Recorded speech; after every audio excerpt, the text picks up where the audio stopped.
I really enjoy doing what I'm doing. This is a passion that I have deep down in my heart to assist persons in any way I can. When I usually go to university, one of my lecturers say I'm always ready to assist and advocate for my peers and my classmates and my students. And that is true. And even up to now, I still do it. Persons.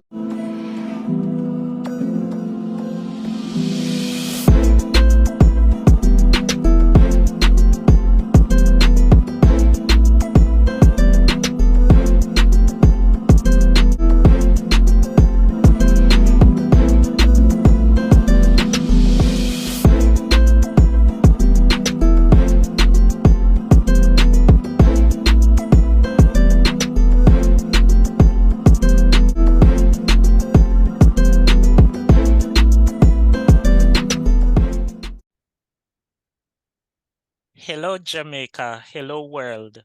Thank you once again for joining me here on the Elevata Podcast with Odane. I'm your host, Odane Brooks. Here on the Elevata Podcast, I showcase the success stories of young people who are transforming their communities and impacting lives around them. For the past couple of weeks, I have been showcasing many success stories of young people who have identified issues within their community and who are doing excellent work. This week, it is no different. I will be showcasing NGO leaders for the next couple of weeks, and it is my esteemed pleasure to have joining me here on the Elevata podcast this week, Mr. Tahje Wallen. Mr. Tahje Wallen is the Executive Director for Youth Education Association, a registered non-charitable, a registered charitable organization that is doing excellent work.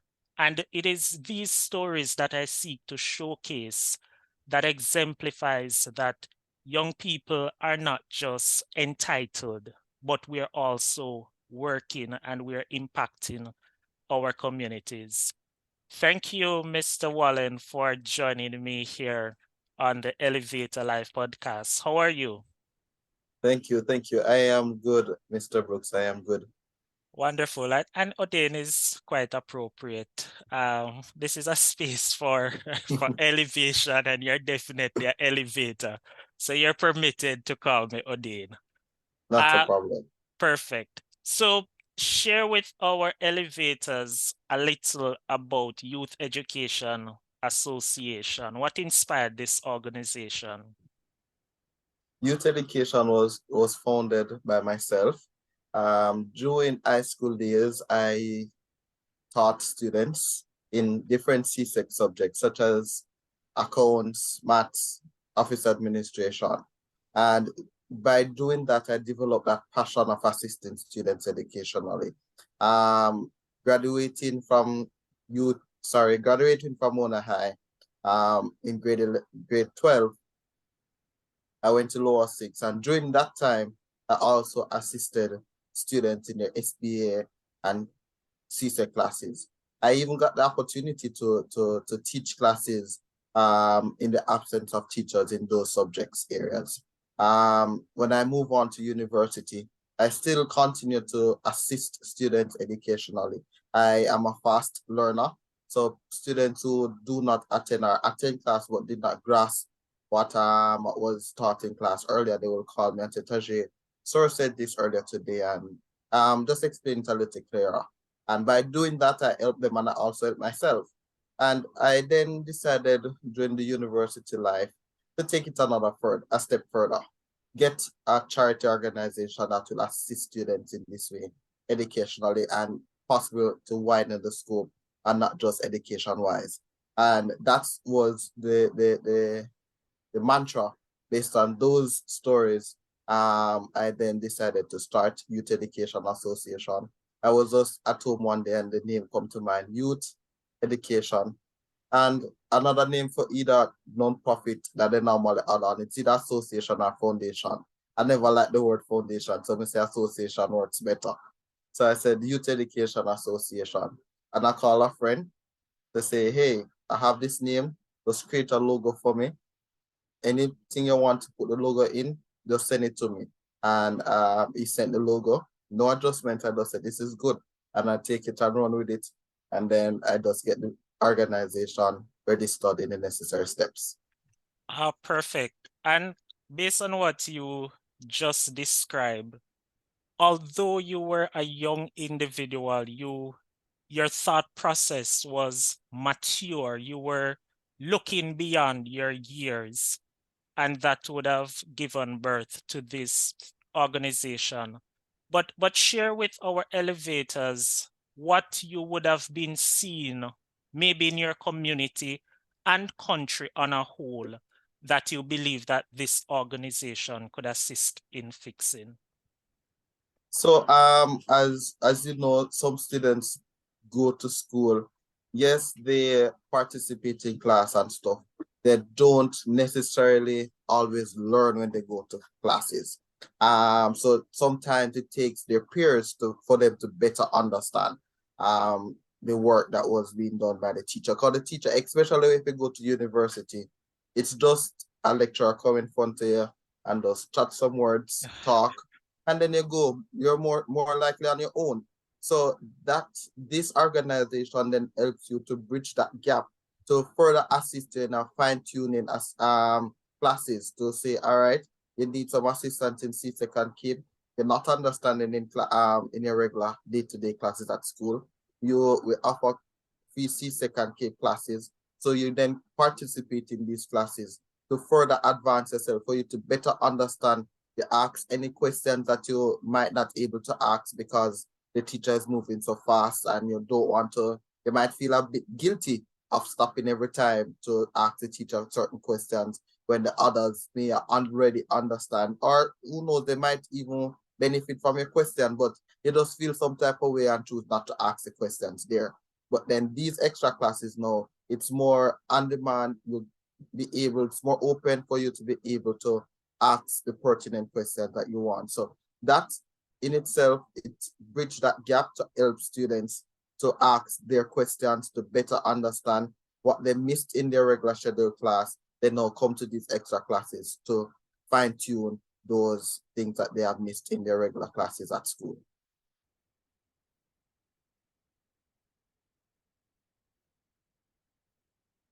I'm not hearing you, you're muted. You made the point about assisting students educationally, but talk to us some more about some of the other initiatives that the organization has been undertaking. So some of the other initiatives that Youth Education Association undertakes. So one, we have a partnership with Rio Ochoa's Hotel, where students who are participating, who are currently studying courses related to hospitality and tourism management at the CSEC level. So they now get a tour of Rio Hotel, of all sections of the hotel, the full operations of the hotel, a brief history of the hotel and how the hotel was being formed and the management team that are there. And that is something that we want to build out more so that afterwards, after the educational tour of the hotel, that it's a full day tour, we want them to now participate in internship. This year, we want to build out that and add that component to the partnership we have. We also have another partnership with Rio Hotel, where schools within the close proximity of Rio Hotel, we go to them and have a motivational talk and breakfast initiative with them. 200 breakfasts is served to the school staff and students, and we have devotion with them. And both team members from Rio and members from participate in motivational talks and during devotion, so as to provide some insights of the hospitality and tourism industry and what is about and the work have been doing and how they can benefit further from the work that have been doing. We also host back to school treats 2 annually. So since inception, we have hosted 4, 2 in 2021, where we go to St. Thomas and St. Andrew, 2 in 2022, which is last year. We go to St. Catherine and Portland, and this year we're going to St. Mary and Clarendon. We have youth development seminars in the month of May. And November, as May celebrated as Child's Month, and youths are also child. So we have youth development seminars in May. So in different categories to develop them personally and prepare them for the working world. The different ideas that they can get and stuff like that. We also have seminars in November as well that gears to their personal development and youth development and to prepare them for the working world. We have had seminars titled Preparing Youths for the Workforce, and that where students to get resume building workshops, how to elevate yourself in our workplace as a new employee and stuff like that. We also have Christmas Street, where last year we feed, sorry, not feed, but we donate necessary food items and necessities items to two children home, Strathmore Home for Children in St. Catherine and Annie Dawkins Home for Children in St. Andrew, Meadowbrook. So we have done numerous number of other projects, and there's a lot more to come from us, and it's all great things. Wow, you're doing really extraordinary work there. And these are the kind of stories that we showcase here on the Elevator Live podcast. Young people who have not just stayed on the sidelines and complain, but you have sought to identify an issue in your community and you are assisting in the process of resolving those. Much big ups to you, Tahje. Share with us, based on the numerous initiatives that your organization has been undertaking, which one do you think has had the most significant impact and which gives you great pride to talk about? It's several of them. It's hard to choose one, I can but imagine. the back to school treat is definitely a plus. It assisted thus far. We have hosted 4 back to school treat, and close to approximately 1,000 students have benefited from the back to school treat. Wow. And we have held 4 back to school treat thus far. And at the back to school treat, we gave away school supplies and the food items to students right across, and donate items as well to the schools that we host this back to school treat at. So that's one give me great joy to know that I am assisting students educationally to prepare them to start the school year in September. And also at these back to school treat, we give away tablets. In the 2021, we gave away 2 tablets to students. And that also, during that time, it was the pandemic. So, students was really going online classes at that time, and donating tablets to students make me feel even better that I'm contributing to a child's learning that wasn't really participating in class before, and now get the opportunity during the pandemic to participate in their online classes. So that gave me great joy. And as well as the partnership to have the students who are doing CSEC and CAPE courses related to hospitality and tourism management, I feel great in myself. That I'm actually assisting the tourism sector as well, because these students are now they're more advanced in their area, more in the field, understand what it is like at the hotel and the operations of the hotel and the departments. So they are now able to get jobs in the tourism sector by doing this educational tour and learning, and even doing practical, because sometimes they got the opportunity to do a little practice during the training as well, which give them a cutting edge over the rest. Wow, certainly. And that's cutting edge work that you're doing there. Our elevators should be aware that the organization started during the pandemic, but talk to us some more about what were the challenges you would have encountered during the pandemic in trying to fulfill the mandates of the organization. So as you rightfully says, the organization started in June 2020. Pandemic just hit Jamaica in March 2020, and now here in June, I'm starting a non-profit organization.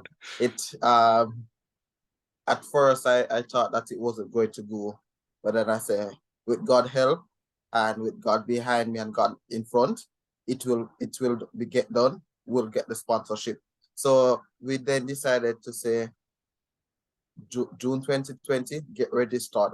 It was a bit of a challenge to get registered with the amount of stuff and things that are needed to get registered with company office and then Department of Cooperative and Fellow Society. But I used that first 6 months that was left in 2020. So from July to December 2020, I then get the get the organization registered. Trying to start seeking out some sponsorship as well. It was a bit of a challenge then because it's a new organization, new nonprofit, and during the pandemic, some companies had cut their sponsorship budget, so they wasn't giving as much. And then because we're new, they were skeptical of giving us and donating to us. So that poses some challenges for us to start and kick off during 2020. So what I also did to work around that is to put my foot out there, trying to reach out to these persons, explain to them, show them that these things, the organization is registered. We have a team up and running, working.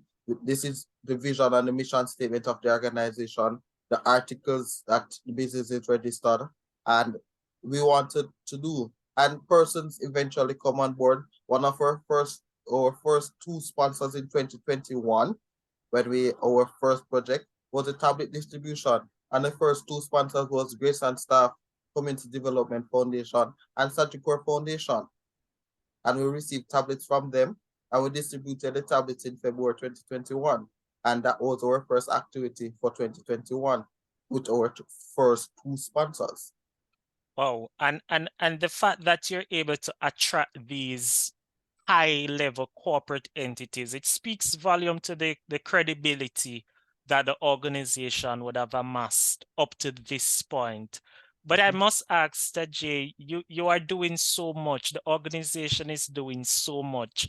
Has there ever been a point where you say, look here, let me just pack up all of this? Has there ever been that point?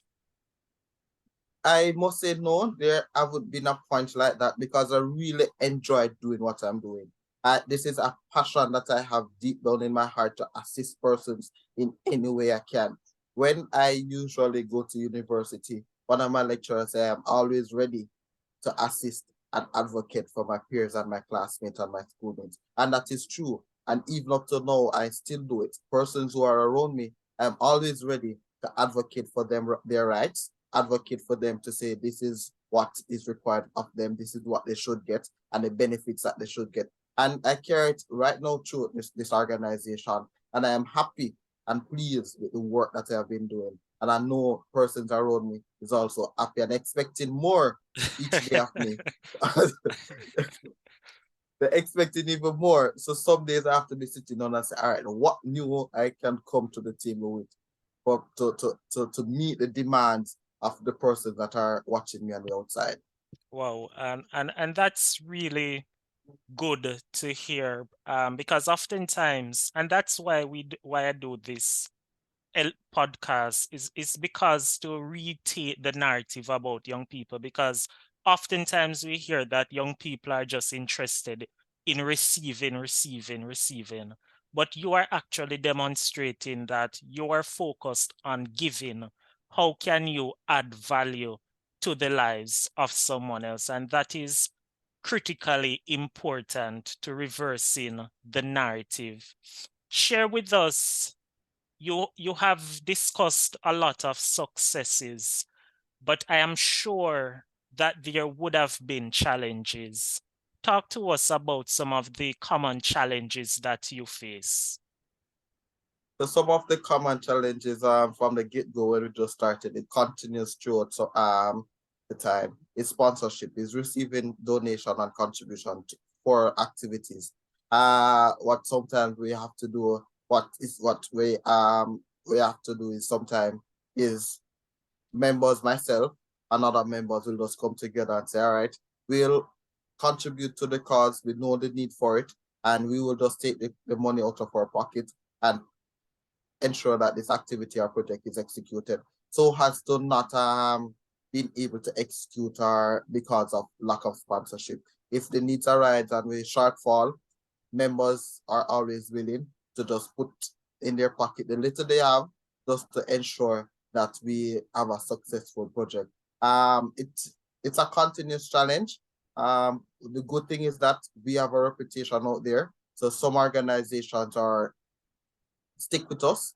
They always support us with our activities, and we are grateful for those sponsorships and sponsors. And we're looking forward to even build out more. So we will overcome this challenge that we are having with receiving sponsorship at times. Certainly, I can understand the challenge that you would be facing, and I would use this medium to invite corporate Jamaica who will be listening to this podcast, because such a success story cannot go unlistened, to join organizations like yours in delivering the projects that you guys seek to deliver, and because you're doing important work. But I am sure there is a team behind the organization with yourself. What would you want to say to those individuals, as well as individuals who will be listening to to this podcast and would want to be a part of the organization? So I must say the team that I started out with, they come from various steps of the way of my journey.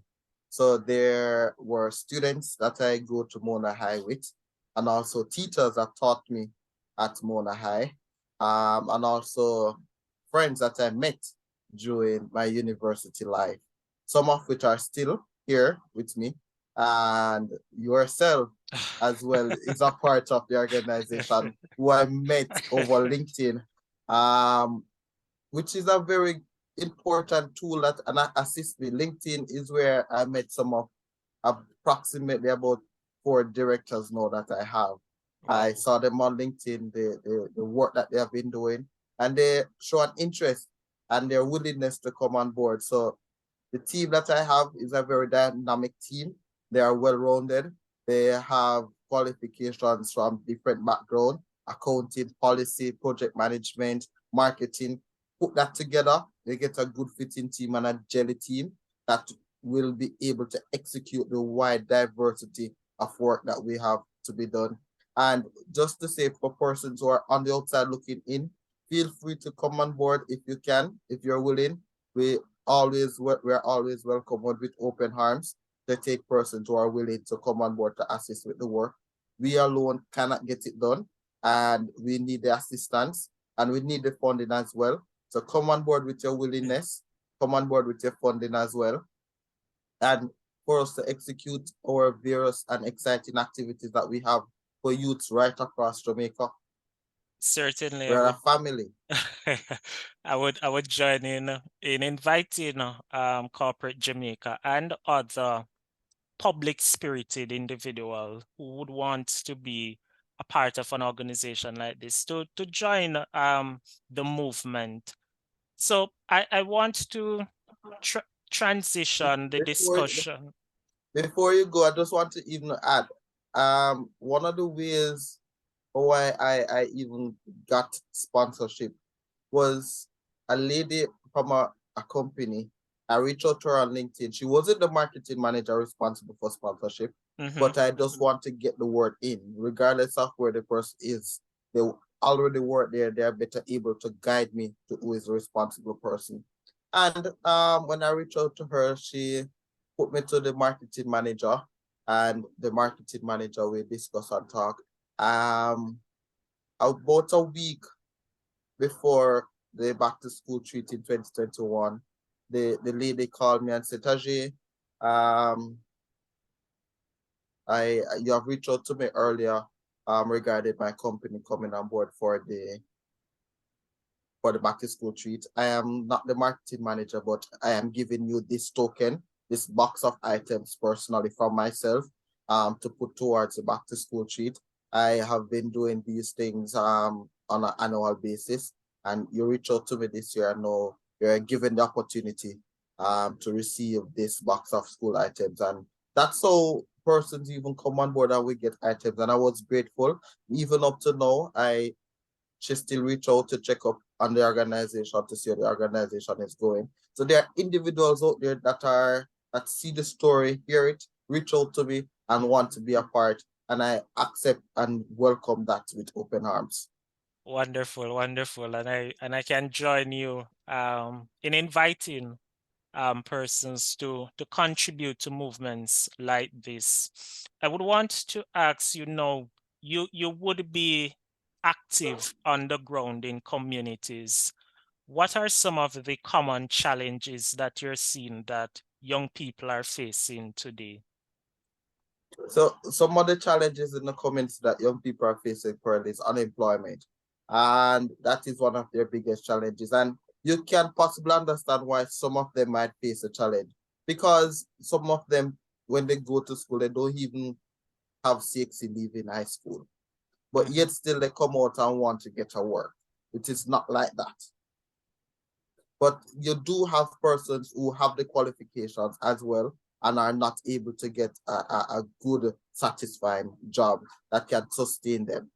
The job that they might get is that by it's paycheck to paycheck, as Jamaicans would term it. Yes. There's nothing left after you getting that paycheck. It's just for you to go back to work with it for bus fare and for lunch and stuff like that.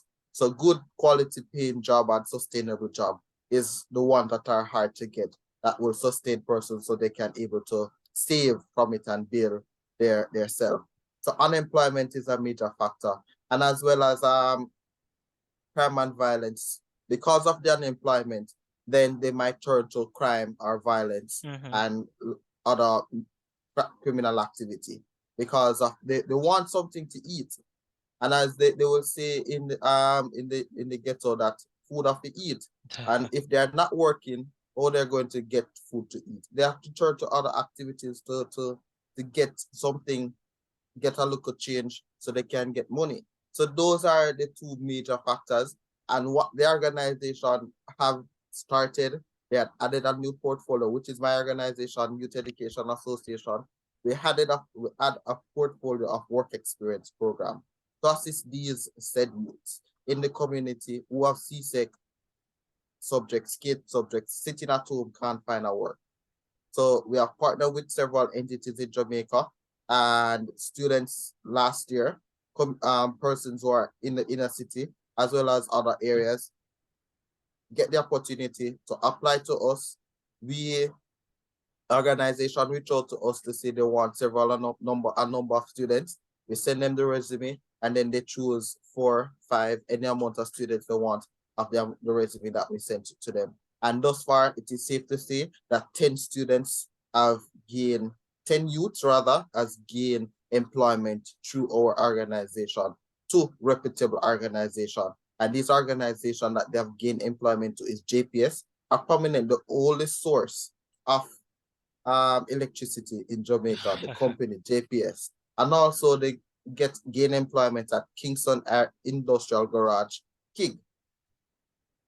So these are reputable companies in society and not companies that are not well known.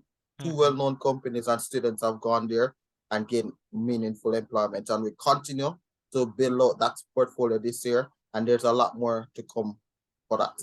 Wow. And I return to the point I made earlier about the credibility that the organization have developed, because these corporate giants, they would not be seeking to partner with an organization if they did not have confidence in the work that the organization is doing. And so that I can see speaks volume to the credibility and the good standing of the organization in the eyes of corporate entities. But at this point, based on the work that you're doing and what what is clear to be a fully fleshed out vision for the organization. Where do you see this organization in the next 5 years? So in the next 5 years, I see where that we have titled sponsor. On an annual Wow. basis, we know that these sponsors will be partnering with either, I wouldn't say all, that may be pushing it, but for most of our activities and projects that we have for the year, we'll have title sponsor that will be coming on board annual basis for these to sponsoring these activities. I see that in the near future. Also, in the next 5 years, what I want, and I had suggested earlier to the directors, the present directors, that I want in the next 5 years that we have a county executive or management team that will manage the activities in each county, so as to better able to manage the activities that are being done within the parishes and the communities within the parishes. So building out that county management team will spread our wings even more in the communities, because now you will have direct persons responsible for this county, responsible for these parishes, which will be better projects, more projects that will garner towards the youth. So we are based in Kingston, so we have to be traveling from Kingston to go to several parishes. It's a joy doing it, but it takes cash to care. So we have to be mindful of that. We do enjoy going out to different parishes and executing these projects, but that's what I want to also build out, to have county management team. And also within the next 5 years, I see where we'll be able, corporate entities, the ministries as well, maybe reaching out to root some of their activities through the organization, because of the work that we have been doing and the impact they create. They would want us to come on board to assist them in the communities and in the schools. And lastly, what I want is for the organization is to operate and offer courses, free to low cost courses to students right across the board in various fields that will better prepare them for the working world.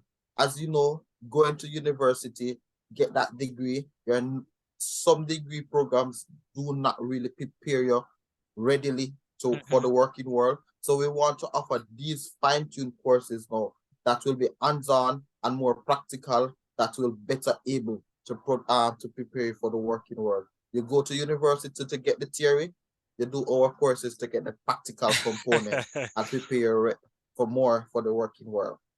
That is quite a masterful vision you have articulated there, Tahje. And I'm sure the corporate entity listening, they can, and I know they are inspired to come on board to make this vision materialize.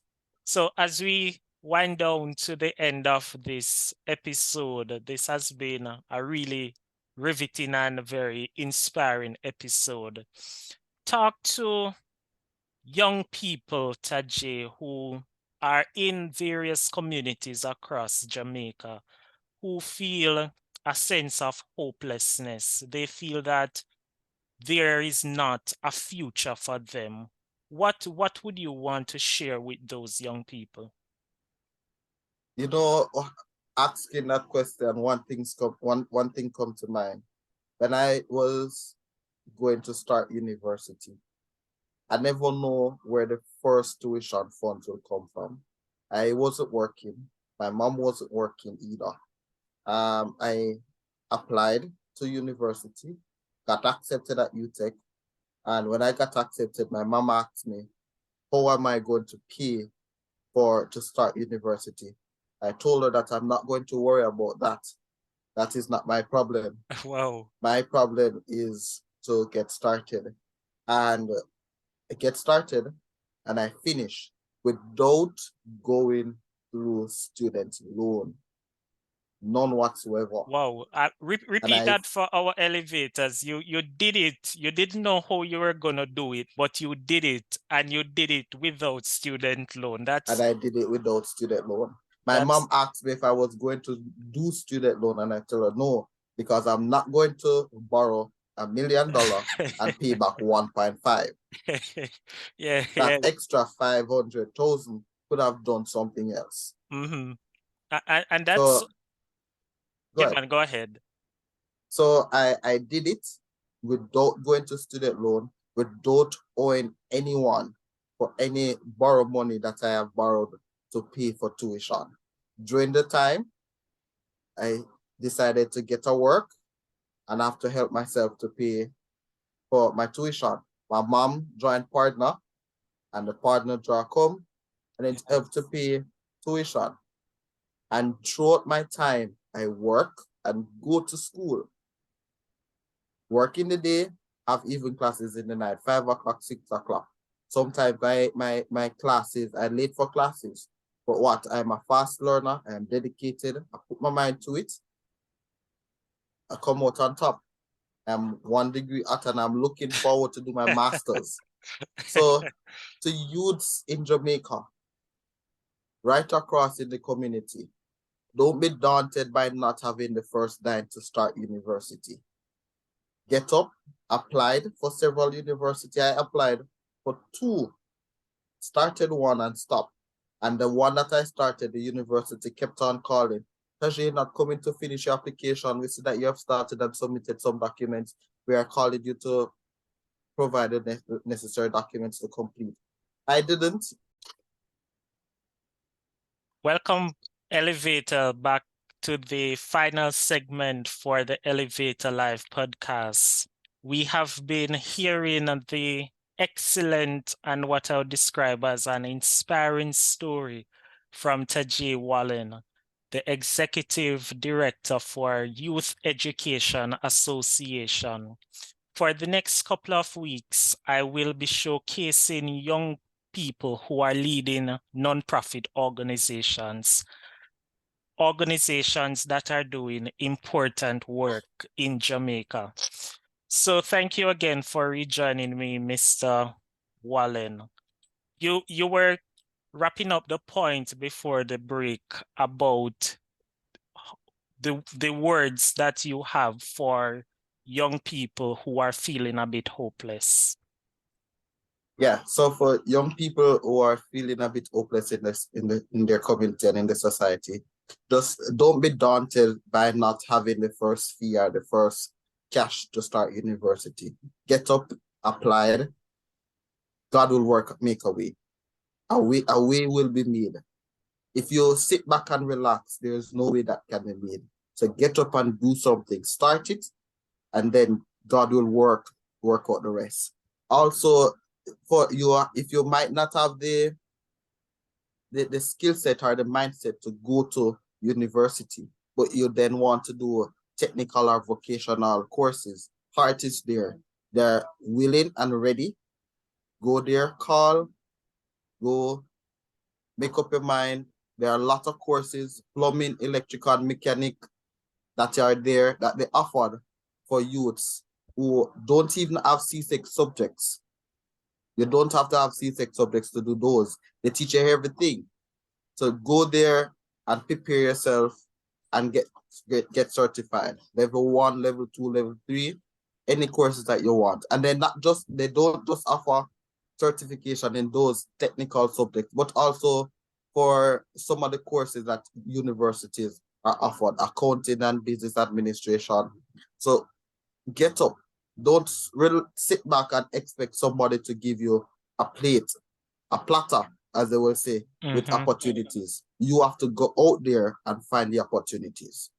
You have to go out there and find the opportunities. Solid advice there, Tahje. And you demonstrated this. You did not sit back and relish in your circumstances. You got up, you got into university, and you're now looking to pursue higher education. And that's what we showcase here on the Elevator Live. So as I come closer to the conclusion of this episode, share with us, Tahje, what are some of the upcoming activities for the organization? So for the upcoming activities for the organization, one that is really just right around the corner, which is dear to my heart, the Higher Education Conference that is coming up Tuesday, February 28th, 2022. This will be held at the University of Technology, and we have senior stakeholders in the education sector that will be coming to participate and give where senior education stakeholders will be coming and they will be provided with recommendations and suggestions that youths within the society had put forward to transform and to change the higher education sector in Jamaica. And they will give them these recommendations for them to see as best as possible to implement so as higher education sector in Jamaica, the universities can prepare more meaningful youths for the future and for the workforce. Wow. Also, continue. Also, we have our usual back to school treats coming up. Our youth development seminars coming up in May. Back to school treat in August. Our youth development seminars in November. And our reading workshops that we have annually. We have 4 reading workshops right across Jamaica that is held in every county in Jamaica. It's 4. We know we have 3 counties, but we have 4 reading workshops. So one county benefit from 2 reading workshops annually. And that we go right across Jamaica, not just in Kingston and St. Andrew. Last year, it was held at Excelsior High School in St. Andrew. Then we move on to Mile Gully in Manchester. And then we went to Louisville in St. Elizabeth and another school, Steertown in St. Ann. And this year we're looking to go to different schools in different parishes so as to cover and spread our wings in right across Jamaica. The Higher Education Conference, look out for it. Don't want to miss it. Certainly, to Mrs. to this. Before I go, I'm not sure how it is remiss of me not to highlight this, that you would have been a recent nominee for Prime Minister's National Youth Award. Share with us about the category in which you would have been nominated and what it felt to be nominated in that category. Before I really answer your question, there's a stage to this. The first time I attended the Prime Minister National Youth Award ceremony, I was in the audience as a regular audience. The second time, I was now a nominee, a shortlisted nominee. The third time, mark you, I will be getting the award. Certainly, I have no doubt. So, being a shortlisted nominee for the Prime Minister Youth Award, it was an extreme pleasure for me. I'm grateful.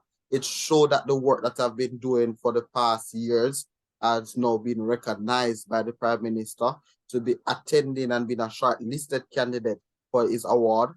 It gives me great pleasure and joy to say, yes, my work has been shown, it has been impactful, and there's a lot more to come. There's a lot more in store.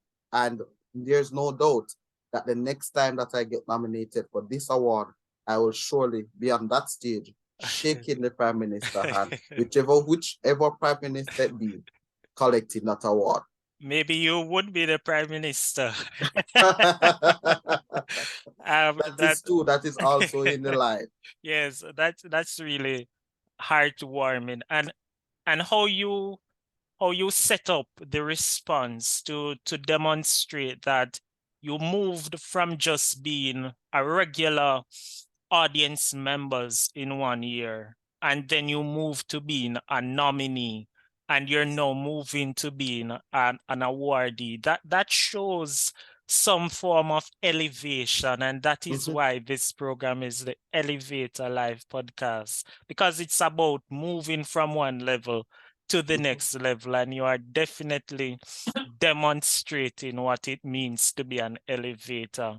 So unfortunately, we have come to the end of this episode. Really interesting and inspiring episode. But I'll give the last word to you, Tahje, to what you want to share with Jamaica and with the world about Youth Education Association. I'm going to use the word of a current director. Get up, dress up, and show up. Yes. There's a director in the organization. That's her word. When she presented at one of the career development workshops at UTech, that's what she displayed. Get up, dress up, and show up. So youths of Jamaica and to the world, get up, dress up, show up. Even for interviews, you might be currently working and you get another call to do an interview. You might not necessarily need the work because you just get this one and you're comfortable, you're not looking to change. But you got a call for an interview. Get up, dress up, show up. You might not know the benefit of this attending this interview that you're not really interested in, but you're going to get a feel of the interview. You're going to showcase yourself. Down the line, maybe 2 years, 3 years down the line, they will call you back again and say, Tahje, we remember your interview were great. You were great in the interview and stuff. We want to hire you right away. No doubt. Even the other benefits, they might say Tahje was a good candidate and we want, as an organization, we want to assist him in the organization. Mm-hmm. Or he's further in his studies and we want to assist him. He was a great candidate. So you get to network and build that connection around you and for you personally, and you don't know the benefits that you will reap by just showing up at these interviews or anywhere you go. So get up, dress up, and show up. Don't ever lose that when you go anywhere. Always have a determined spirit. As I said before, opportunities are not coming on a platter. You'll have to go out there and find it and seek it. There's a lot of opportunities out there, scholarships, grants, work, you name it. You need to get up and find them. I find some of these sponsorships via LinkedIn. I just daily in the evenings when I come from work for the organization, I just sit back, LinkedIn, and I find all of these marketing managers are not really necessarily marketing managers, but workers in the organization. Once I get to them, they will be able to put me to the marketing manager or the person responsible for marketing to get sponsorship for the organization, to get speakers to come on board to speak at these various seminars. So you have to be determined, fully focused, and know what you want and go for it. What a positive note to end on. Get up, dress up, and show up. I might not get the order right, but that's the essence. Quite an impressive interview. You have been doing significant work, Tahje, with your organization, and I extend high commendations to you. And you epitomizes what this podcast is about. It's about elevation, and not elevation for yourself, but elevation for your community and your country. So I want to thank you so much for being here with me on the Elevator Live podcast. Thanks also to my listeners and viewers who continue to listen and who continue to provide their feedback. You don't know who else or who next will be on the podcast. So stay tuned for all the updates. Continue to check out the different updates about the podcast as I seek to retake the narrative about young people.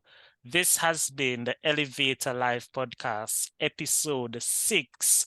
Next week, episode 7 will be coming. So see you then. Have a good one. Bye.